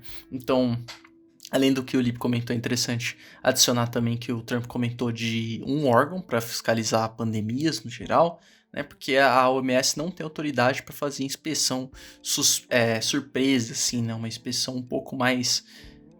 tem uma autoridade maior para entrar quando quiser no país fazer inspeção, né? Isso daí é basicamente uma grande alfinetada na China, né, para aquela teoria de que a China está envolvida, que a China foi responsável na hora de cuidar do vírus, pode ter saído de laboratório, enfim, né, então é só para dar essa alfinetada para conseguir deixar essa narrativa rolando. E junto com isso, os Estados Unidos também falou da aliança com Índia, Austrália e Japão, né, que é aquela AUKUS que a gente tinha comentado, que evidentemente é contra a China também, né, então basicamente foi um discurso inteiro falando da China sem falar da China, né. Enquanto isso, quando a gente vai para a China, foi o contrário, só que parecidíssimo, né? Então o discurso foi extremamente contra os Estados Unidos, sem falar dos Estados Unidos, né? Então exemplos disso foi quando o Xi Jinping criticou a intervenção militar ocidental em países como o Iraque e Afeganistão, né? Alfinetando claramente os Estados Unidos, falou boa parte do tempo sobre a ação conjunta na área de saúde, na recuperação econômica. Então isso daí entra nos tópicos que a gente comentou lá com o Bolsonaro, etc., que ele não citou, né? Mas ficaram importantes no geral para todos os países, né? A China criticou a política do inquérito, que é exatamente essa questão da OMS ou outro órgão ter autoridade de ficar entrando e fazendo inspeção surpresa, falou que não concorda com a mentalidade da Guerra Fria e que tem que ter reforma na ONU, né? Disse que os países não podem coordenar como outros países operam, de novo alfinetando os Estados Unidos, né? Então, e depois falou sobre doação de vacina, né, e ajudar as pessoas, que nem os Estados Unidos também fez de falar de doação para outros países, né? Então, no geral foi o discurso oposto dos Estados Unidos, mas assim, a outra cara da mesma moeda, né, querendo ou não. Então, saindo da China, a gente vai ter alguns países menores, né, e de menos impacto, só que a gente achou interessante colocar pelo contexto mesmo do cenário internacional, né. A começar pela treta Azerbaijão e Armênia. Nesse ano não foi tão grande, mas ano passado foi um grande acontecimento, né, na vitória militar do Azerbaijão. A gente chegou até falar sobre isso, salvo engano, no podcast de retrospectiva, né, e a gente quis comentar um pouco disso, né. O Azerbaijão começou falando, né, Aliyev, né, o presidente, e é interessante notar que, assim, ele falou sobre o clima, falou sobre as coisas que todo mundo falou, mas aí ele começou a basicamente chutar cachorro morto e começou a falar, nossa, ele se achou muito, falou que eles ganharam com tudo, que os armênios estavam cometendo crimes de guerra, eles foram lá e salvaram todo mundo, acusou os caras de recrutar mercenários, mesmo se o próprio Azerbaijão fez isso, falaram que a Armênia tinha lançado um ataque e por isso que estavam se defendendo e estavam fazendo isso só por legítima defesa, o que também é debatível, né? Que nem a gente comentou na época, tem muito uma história de discussão de narrativas diferentes, né? Então um lado fala que começou, o outro fala que o outro começou, então tem essa guerra de narrativas, né? E basicamente chutou a Armênia, foi extremamente agressivo no discurso, não quis de realmente apontar dedos, né? Na vez da Armênia, chegou o Nikol Pashinyan, né, que ele foi muito tranquilo, assim, se for considerar o que o presidente do Azerbaijão falou, né, então falou que o Azerbaijão cometeu crime, falou que muita gente morreu na guerra, falou que ele agradece o Putin, a Rússia, né, e falou que ele tem interesse em mais laços econômicos com a Turquia, essa que apoiou o Azerbaijão, e também umas conversas com o Azerbaijão. Então, no geral, ele foi bem diplomático, né, o que não é muito esperado quando o outro cara basicamente te dá um soco na cara, assim, verbalmente, né, mas tá aí essa treta do Azerbaijão meio que pra mostrar como ficou a situação de moral e etc, política, pós-conflito, né? Mostra muito bem o aftermath, digamos assim, né? O epílogo do que a gente comentou no ano passado. Aí a gente vai ter também a questão da Coreia do Sul e Coreia do Norte. A gente colocou essa questão da AUKUS, né? E das discussões dos últimos tempos, né? E embora teve a situação tá tensa na região, sempre esteve, né, mas fica indo e voltando. No geral, os discursos não foram tanto para esse lado, né, então o presidente da Coreia do Sul anunciou um New Deal coreano, digamos assim, ele elogiou conversa com a Coreia do Norte, né, falou que os dois realmente têm que conversar, eles têm que chegar a uma coisa juntos, falou sobre o ser candidato do CS em 2024, 2025, é interessante notar que o Conselho de Segurança é um tópico muito recorrente na ONU, seja porque alguns países eles vão entrar, né? Porque tem uma rotação dos países que ficam e tem os definitivos, né? E, ou eles anunciando que vão tentar entrar nessa rotação, ou falando realmente para ter uma reforma de trocar os definitivos, né? Um desses países é o próprio Brasil, que há muitos anos quer ter um lugar definitivo no Conselho de Segurança, que nem o Lipe comentou. Né?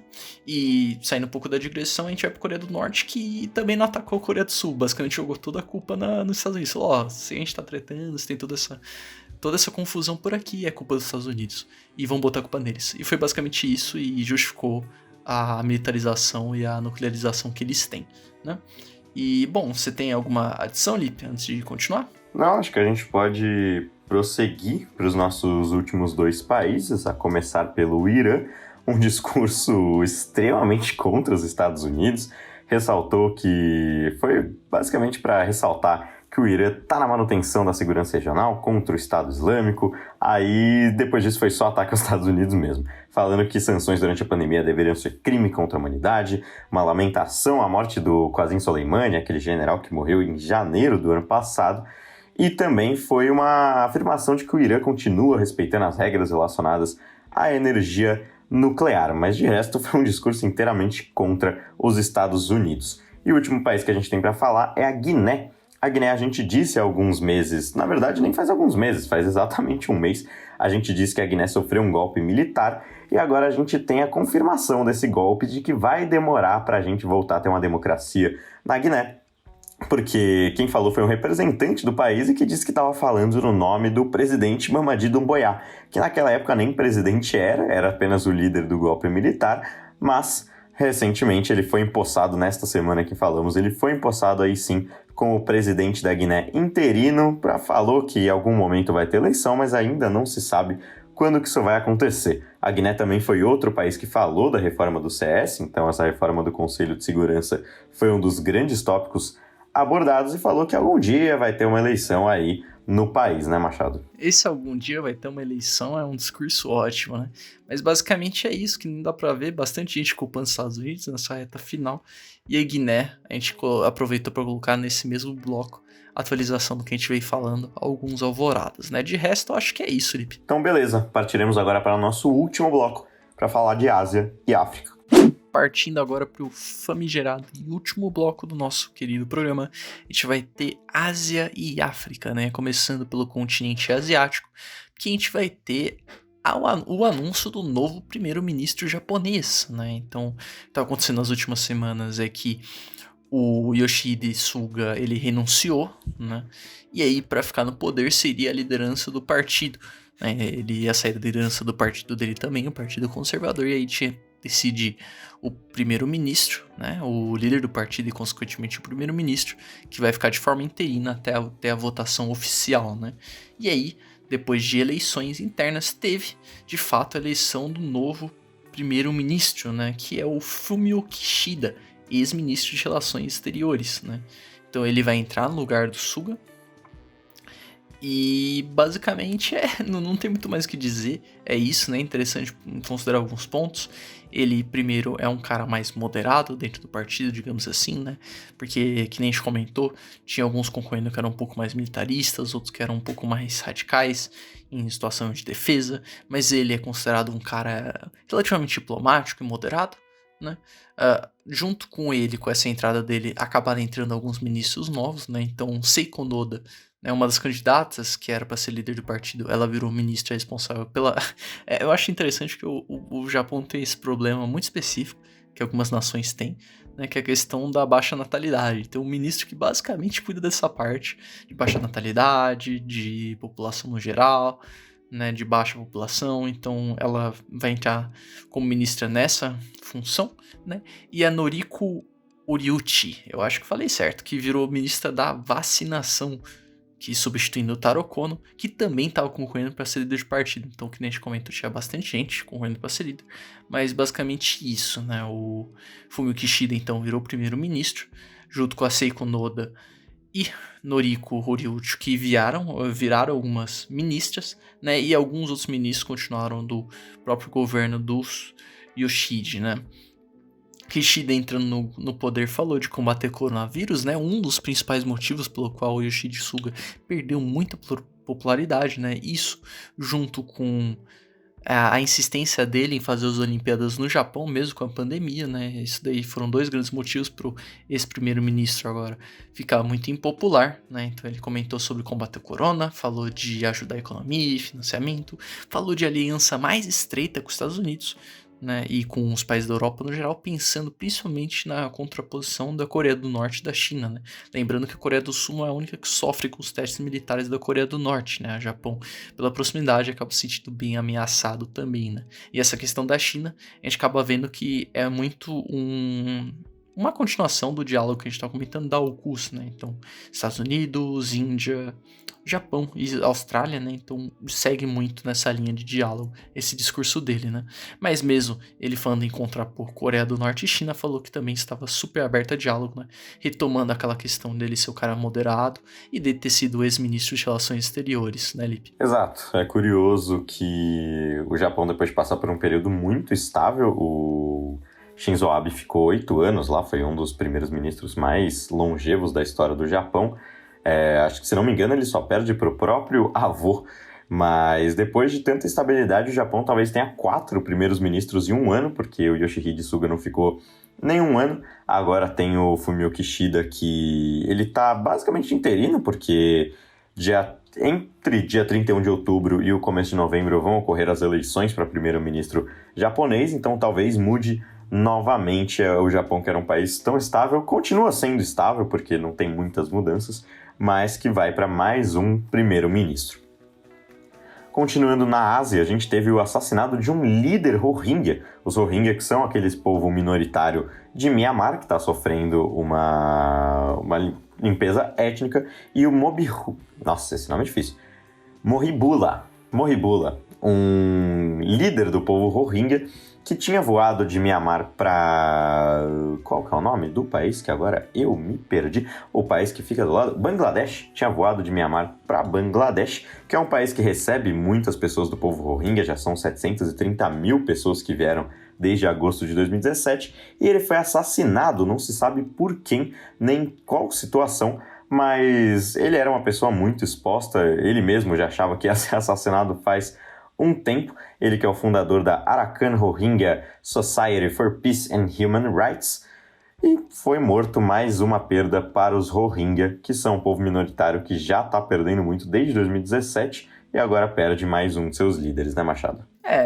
Mais um capítulo aí, né, da situação trágica de Mianmar, né? No caso, esse capítulo com os Rohingya já faz mais tempo e já tá aí, né? Tanto é que é uma das principais críticas a Aung San Suu Kyi, né? Que ela meio que tava fazendo vista grossa porque tava acontecendo com essa população, né? Mas, infelizmente, toda vez que a gente vem falar de Mianmar, ou é sobre a ditadura e sobre como as coisas estão piorando, né? Ou sobre assassinato de líder Rohingya nesse caso, né? Então é uma situação bem triste, né? E a tendência não é melhorar, infelizmente, né? Bom, e aí seguindo e continuando na Ásia, a gente vai agora para as Filipinas, né? Onde tem uma notícia curiosa, né? É uma notícia que a gente estava conversando até em off, que é um pouco suspeita, que é sobre o Rodrigo Duterte, né? Presidente atual das Filipinas, que diz que vai aposentar da política, cansou.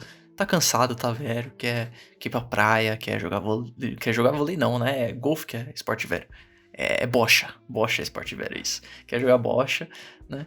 E basicamente o que acontece é que ele foi eleito em 2016, né? Por um mandato de 5 anos. Ele atuou com grande repressão ao crime e fez uma violenta guerra às drogas, né? Então um pouco numa retrospectiva aí desses últimos anos. E aí, nesse ano ele já tinha falado que tava cansado, queria jogar o bocha dele, não queria ficar por lá. E aí ele pretendia então disputar como vice, né? Pra ter imunidade aos supostos crimes que ele teria cometido, né? O clássico, né? A gente já viu a Keiko Fujimori também tentando lançar essa cartada e o Duterte também não é diferente, né? Quem era pré-candidato que ele tá apoiando é a própria filha dele, olha só. E um dos principais opositores é um boxeador famoso, é o Manny Pacquiao, né? Acho que eu falei certo o nome dele, é Manny Pacquiao, né? Então, bem interessante essa corrida presidencial, né? Basicamente o que aconteceu é que o Tribunal Penal Internacional autorizou uma investigação sobre a guerra de Duterte contra as drogas, né? Ele queria essa alicerce político para tentar escapar um pouco disso, né? Então é interessante notar como, segundo dados oficiais, cerca de 8.000 pessoas morreram em mais de 200 mil operações no arquipélago asiático desde 2016, né? Colaborando para essa questão dele ter que ser investigado, de ter irregularidade, etc.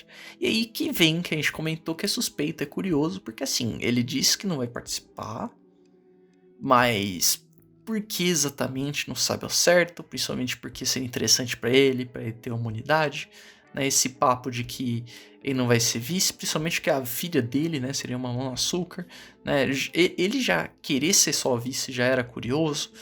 Então, é uma notícia curiosa, eu diria, né? Eu acho que essa é a palavra que dá pra definir, né, Lipe? Exatamente. O Duterte, ele teria tudo para tentar dar uma mudança na Constituição, porque a Constituição das Filipinas, ela só dá direito a um mandato de 5 anos, mas ele era... Se tivesse alguém para mudar a Constituição para ficar mais tempo, seria o Rodrigo Duterte. Ele já não quis, né? Não tentou fazer esse movimento. Era bem possível que ele tentasse ser vice para fugir das acusações, né? Para fugir dos julgamentos que ele vai sofrer saindo da presidência. Mas é curioso, porque ele é um cara que tem sim a sua aprovação no país, tem reprovação, mas tem uma boa aprovação. Ele conseguiria, muito provavelmente, ter uma boa campanha como vice-presidente, mas no momento ele desistiu, pelo menos é o que diz Rodrigo Duterte.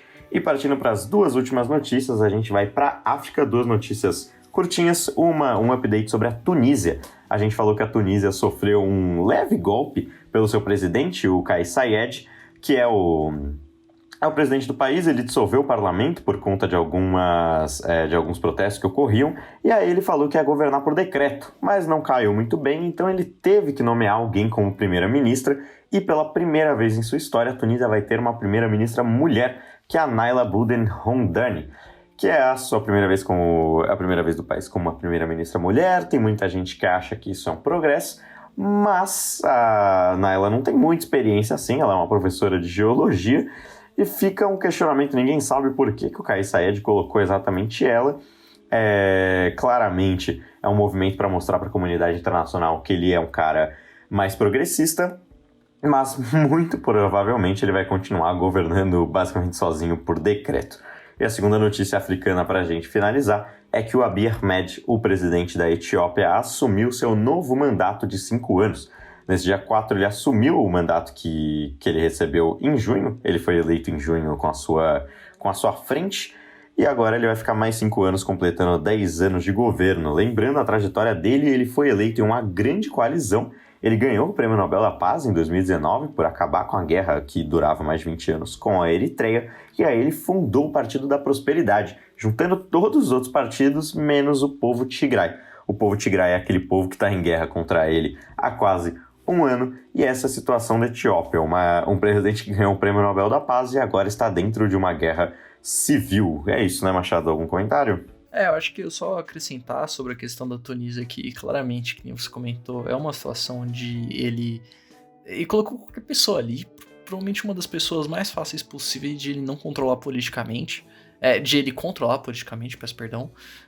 Então tem um motivo bem específico, na verdade, para ser uma professora e de um negócio aleatório, né? Quanto mais fácil dele botar a mão, melhor, assim. Então querendo ou não, uma cortina de fumaça, fingir que é progressista só pra continuar tendo poder, assim, pelo menos pelo tempo que der, né?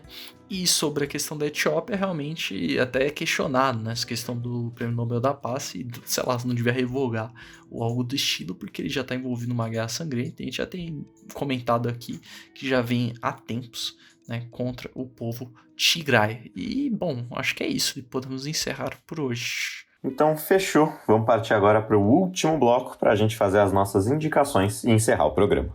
Então, iniciando as nossas recomendações, vou começar aqui por uma dica cinematográfica, o último filme que eu assisti, pelo menos de maneira inédita, acho que eu vi algumas coisas que eu já tinha visto, mas vou recomendar o filme Tempo, do M. Night Shyamalan, o mesmo diretor de Sexto Sentido e diversas outras coisas. É um cara que eu não sou exatamente o maior fã do mundo, mas esse filme é espetacular. Eu não vou dar sinopse nenhuma, porque qualquer coisa que você der de sinopse, o filme já fica menos legal. E é assim, um baita filme, recomendo a todos. É muito bom. Eu falei que não ia falar nada de sinopse, então meu comentário é só muito bom. Vejam. Segundo críticos, eu não sou assim o maior conhecedor dele, mas segundo os críticos fica bem perto de ser tão bom quanto o Sexto Sentido, que é um filmaço. Então essa vai ser a minha recomendação de hoje. Bom, vou falar a minha agora. Antes eu vou comentar um pouco da Dua Lipa. Eu não vi esse filme ainda, falaram bem mesmo. É bom. Eu acho interessante porque o Mr. Night lá, mano, enfim, ele tem essa questão de que, tipo, ele tem filmes excelentes, né, que nem o Sexto Sentido e o Unbreakable, né, e talvez esse. Mas ele também ele errou muito na carreira, né? Ele é um cara de altos e baixos. Ele é um cara de plot twist até mesmo dentro da carreira, né? Ele que fez o filme péssimo do Avatar. Ele que fez um monte de filme estranho de baixa produção. Que eu só não sei o que tava na cabeça, né? Eu não vi, pra ser honesto, o Fragmentado e o Glass, né? Que é da parte da trilogia lá do Unbreakable. Então não vou comentar sobre eles, mas altos e baixos, altos e baixos. Vou conferir, Lipe. Vou confiar. Vou confiar, Lipe. Vou te dar esse voto de confiança, cara. E aí, pra minha recomendação, eu tô no Lipe, como sempre, me acelerando aqui. Eu brigando aí rápido, não pensar direito. E aí tem a questão de que eu não tenho... Eu juntei recomendações, que é basicamente... Sabe quando você... sabe quando tem mistura, Lipe, sabe? Tipo, você tem frango e aí vai sobrando da semana, sabe? É o dia da sobra. Então é basicamente o dia da sobra, então um monte de combinação que talvez eu tenha dado, ou talvez não, entendeu? Um monte não, são duas, na verdade, três recomendações que talvez eu tenha dado alguma delas, por isso que eu tô mandando 3 de cara super diferentes. Mas o primeiro é Sociedade do Cansaço, do Byung-Chul Han, que é um livro muito bom, é um livro que fala sobre a nossa sociedade, sobre como a gente virou uma sociedade de desempenho, fala muito de problemas mentais que a gente acaba tendo, né, os zeitgeist da nossa geração, cheio de depressão, ansiedade, etc, etc. É um livro super bom e dá pra refletir bastante sobre isso, né, sobre como o nosso modo de vida mudou. O segundo é Tokyo Godfathers, que eu não lembro se eu comentei dele no dia que eu falei do... Acho que eu recomendei Paprika ou Perfect Blue, do Satoshi, né? Que é um diretor excelente, né? De animação. E fica aí também a recomendação, adorei, assisti anteontem, salvo engano. E por último, é um livro do Jung, que é o Homem e Seus Símbolos, né? Que esse eu tenho quase certeza que recomendei, mas eu tenho que recomendar para ter garantia, assim, porque é um livro excelente e dá para entender um pouco, principalmente para leigo, né? Quem não é da área e tal, quem não estuda psicologia de fato, esse livro é excepcional, assim, eu tô adorando. E é sobre muitas questões dos símbolos, dos sonhos e do método junguiano como um todo, né? Então tá aí, Lipe, dia da sobra das recomendações. Espero lembrar nas próximas o que eu falei e eu vou tentar trazer coisas um pouco mais novas assim. E, bom, eu acho que dito isso, dadas as recomendações, dada aquela roubada clássica, bebam água, fiquem bem, escutem, leiam, vejam as recomendações que a gente deu aí nessa quinzena. Eu acho que... importante avisar, né? Estamos agora no YouTube também, talvez você esteja escutando esse podcast no YouTube, se estiver lá, né? E a gente planeja vai postar algumas coisas também no Reels, né, Lipe? Tomara. O cara não tem confiança, não tem um mindset de postar as coisas, você viu? Já não vem com confiança. É triste isso. Mas basicamente é isso, a gente tá planejando fazer umas coisas bem legais e esperamos que dê tudo certo, né, Lipe? Dito isso, pode fazer a famigerada, Lipe. Então, bom, esse foi o Alvorada de hoje. O programa vai ao ar quinzenalmente às segundas, quando a gente tem vontade. Eu sou o Luiz Felipe Nunes. Se quiser me encontrar no Instagram é _Lip_Nunes. Se quiser encontrar o Alvorada é podcast _Alvorada. E se quiser encontrar o Machado é Gustalvi_AXT. Uma boa quinzena a todos e até o próximo Alvorada.